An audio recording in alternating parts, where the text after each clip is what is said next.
இன்று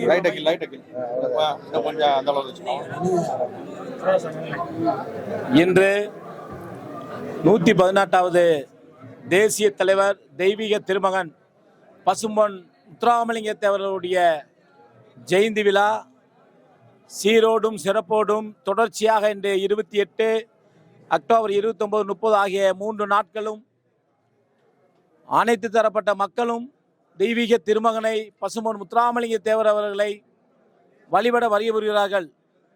அதனைத் தொடர்ந்து தமிழ் தேசிய ஃபார்வர்ட் பிளாக் கட்சியானது தொடர்ந்து நாங்கள் தெய்வீக திருமகனை வழிபட வந்து கொண்டிருக்கின்றோம்.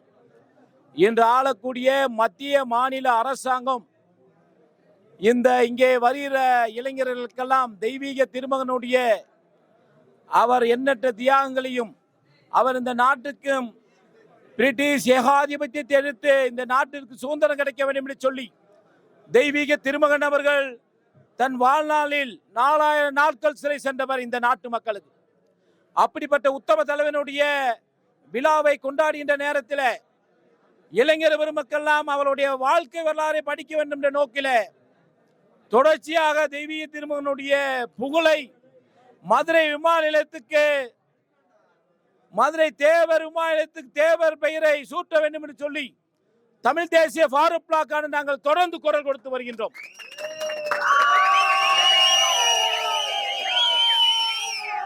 இதனை மத்திய மாநில அரசாங்கம் விரைவிலே தெய்வீக திருமகனுடைய பெயரை மதுரை விமான நிலையத்துக்கு சூட்டி இந்த இந்திய தாய் திருநாட்டிற்கும் இந்த தமிழ்நாட்டுக்கும் பெருமை சேர்த்தோம் என்று சொன்னால் இந்த நாடுதான் பெருமை. முத்துராமலிங்க தேவர் பெயர் என்பது இந்த நாட்டினுடைய பெருமை, இந்த மண்ணினுடைய பெருமை என்பதை வருகின்ற இளைஞர் எல்லாம் புரிந்து கொண்டு விரைவிலே மத்திய மாநில அரசாங்கம் தெய்வீக திருமகனுடைய பெயரை மதுரை விமானத்துக்கு சூட்ட வேண்டும் என்பதை தமிழ் தேசிய ஃபார்வர்ட் பிளாக் கோரிக்கையாக வைக்கின்றோம்.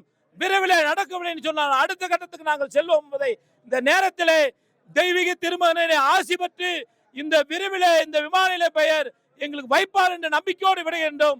நன்றி, வணக்கம். வாழ்க தேவ நாமம். ஜெய் ஹிந்த்.